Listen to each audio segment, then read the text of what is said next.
Hello dear, कैसे हैं। आशा करता हूँ आप सभी अच्छे ही होंगे। कैसा लग रहा है मेरा मैथ्स का क्लासेस। तो देखिए, मैं मैथ्स में कुछ बहुत हेवी कुछ बता नहीं रहा हूँ। मैं सिर्फ सॉल्यूशंस बता रहा हूँ, वो भी वेस्ट बंगाल बोर्ड का क्लास 10 का। इसी तरह से मैं दूसरे क्लासेस का भी सॉल्यूशन बताऊंगा। बीच बीच में जो है फॉर्मूलाज को एक्सप्लेन करूंगा। बीच बीच में आप लोगों को कुछ ट्रिक्स और टिप्स भी देता रहूंगा। तो उम्मीद करता हूँ आप सभी को मेरा क्लास अच्छा लगेगा और आप लोग मेरे साथ जुड़े रहेंगे इसी तरह से। देखिए, आप लोगों को जब भी कहीं पर कोई डाउट हो या लगे कि नहीं यहाँ पर मुझसे कुछ पूछना चाहिए, आप लोगों को डाउट्स क्लियर करने के लिए जो है कुछ स्पेशल जानकारी चाहिए होगा, तो आप लोग बेझिझक हमसे पूछ सकते हैं। मैं कोशिश करूंगा कि उस विषय पर आप लोगों को नया वीडियो बना करके एक्सप्लेनेशन दे सकूं। मैथ्स कोई हार्ड सब्जेक्ट नहीं है। मैथ्स बहुत ही इजी है, इंटरेस्टिंग है, बहुत ही एंटरटेनिंग है। लेकिन स्टूडेंट्स लोग प्रैक्टिस नहीं करते हैं, जिस कारण से उन्हें काफी ज्यादा दिक्कतों का सामना करना पड़ता है। मैथ्स में एक ही चीज का सबसे ज्यादा जरूरत पड़ता है, वो है प्रैक्टिस का। रेगुलर प्रैक्टिस अगर आप मैथ्स में करते रहते हो तो आपको मैथ्स कभी भी मुश्किल नहीं लगेगा। स्टूडेंट्स क्या करते हैं कि सपोज वो स्कूल में टीचर अगर कोई सम्स बता रहे हैं तो उसको कॉपी कर लेते हैं, उसे घर में जाकर के एक बार बना लेते हैं, तो उन्हें लगता है कि वे मैथ्स में ट्रेंड हो गए हैं, सीख गए हैं पूरी तरह से, अच्छी तरह से बनाना। लेकिन ऐसी बात होती नहीं है। मैथ्स में प्रैक्टिस की जरूरत पड़ती है। उसी सम्स को आपको कम से कम 4 बार, 5 बार, 10 बार बनाने की जरूरत पड़ती है, और वो भी लगातार नहीं। आपको जब समय मिले, जब छुट्टी हो, बीच बीच में गैप डाल करके, जैसे कि 8-10 दिन बाद आप एक बार बनाने का कोशिश करके देख लो जो मेरे से वो सम्स बन रहा है कि नहीं, मेरे को वो सम्स याद है कि नहीं। तो इस तरह से अगर आप प्रैक्टिस करते हो रेगुलर एक इंटरवल पर, तो आप लोगों के लिए मैथ्स काफी इजी रहेगा।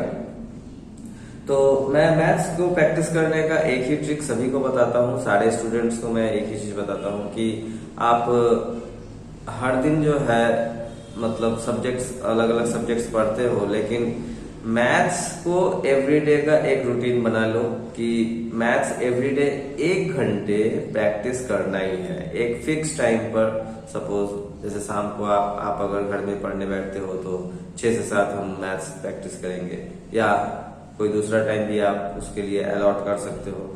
तो कहने का मतलब कि अगर आप मैथ्स के लिए टाइम फिक्स कर रहे हो और आपको ऐसा लगे कि आपको मैथ्स बनाना नहीं है, यानी कि मैथ्स में कोई होमवर्क नहीं है, या सर ने जो प्रैक्टिस करने के लिए दिया था वो प्रैक्टिस आप कर चुके हो, तो घबराने की कोई जरूरत नहीं है। इसमें टेंशन होने का भी कोई बात नहीं है। आपको वही मैथ्स फिर से प्रैक्टिस करना है। कहने का मतलब कि जो आप प्रैक्टिस कर चुके हो उसी को आप फिर से प्रैक्टिस करो। 1 घंटा आपको मैथ्स के पीछे देना है, बस ये आप मन में बैठा लो कि आपको 1 घंटा मैथ्स एवरीडे प्रैक्टिस करना ही है, चाहे कुछ भी हो जाए।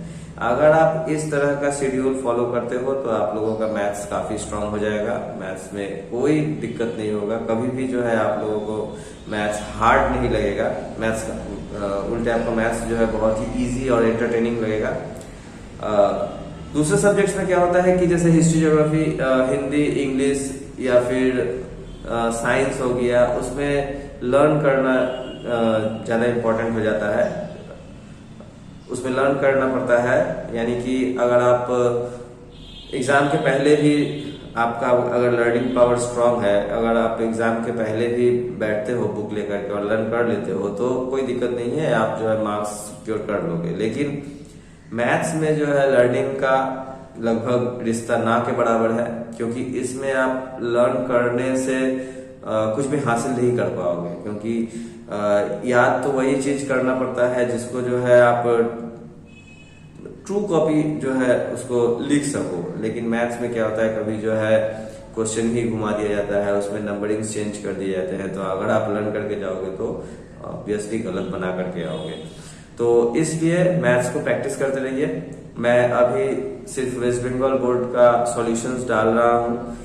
तो सॉल्यूशन को अगर आप स्टेप बाय स्टेप फॉलो करोगे तो आपको जो है सब कुछ समझ में आ जाएगा।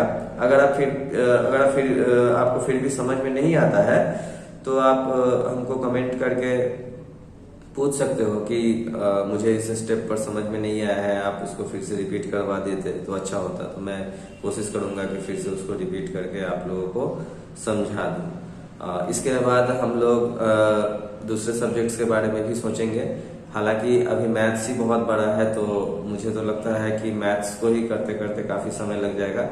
पहले वेस्ट बंगाल बोर्ड का सॉल्यूशंस डालना है, उसके बाद आईसीएसई बोर्ड का भी सॉल्यूशंस डालना है, सीबीएसई बोर्ड का सॉल्यूशन डालना है, और भी जितने सारे बोर्ड्स हैं मैं कोशिश करूंगा कि सारे बोर्ड्स का सॉल्यूशन डालूं। पहले क्लास 10 का, उसके बाद क्लास 9, 8।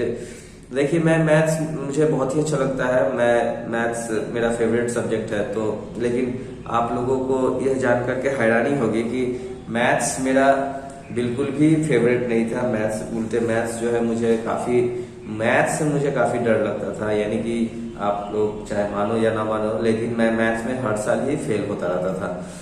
लेकिन फिर पूछोगे जो आप मैथ्स में तब कैसे इतना तेज हो गए, स्ट्रांग हो गए। देखिए मैंने मैथ्स का कोई ट्यूशन भी नहीं लिया, लेकिन मैथ्स में तेज होने का जो है मेरे पास एक ही कारण है कि मैंने जब पढ़ाना स्टार्ट किया तो मैथ्स से मेरा रेगुलर का पाला पड़ता था। मैं रेगुलर मैथ्स जो है स्टूडेंट लोगों को होमवर्क देता था, चेक करता था, और यही प्रैक्टिस के कारण ही जो है आज मेरा मैथ्स स्ट्रांग हो गया है। मैथ्स में मैं काफी तेज हो गया हूँ। तो आप लोग भी तेज बन सकते हो, आप लोग भी स्ट्रांग हो सकते हो। कोई डरने की बात नहीं है, इसमें झिझकने की कोई बात नहीं है। बस आप लोग प्रैक्टिस करते रहो और मेरे साथ जुड़े रहिए। इसी के साथ जो है मैं आप लोगों से मतलब अनुमति लेना चाहूंगा। आज बस इतना ही। आगे जो है हम फिर से मिलेंगे अगले वीडियोस में। देखिए अभी तो जो है मैंने क्वाड्रेटिक इक्वेशन और ट्रिग्नोमेट्री क्वाड्रेटिक इक्वेशन डाला है। क्वाड्रेटिक इक्वेशन में अभी बहुत सारे पार्ट्स बाकी है। उसके बाद मैंने ट्रिग्नोमेट्री पकड़ लिया है। फिर ट्रिग्नोमेट्री में भी जो है अभी बहुत सारा बाकी है, तो मैं ट्रिग्नोमेट्री को कंप्लीट करूंगा। उसके बाद जो है हो सकता है स्टैटिस्टिक्स में जाऊं या फिर सर्ट्स में जाऊं। तो आप लोग बने रहिए, एक के बाद एक आपको जो है सारे सॉल्यूशंस मिल जाएंगे। बस आप लोगों का दुआओं का जरूरत है, आशीर्वाद का जरूरत है, आप लोगों के प्रेम का जरूरत है। बस इतना ही कह के मैं आप लोगों से अनुमति लेना चाहूंगा। Okay, bye bye.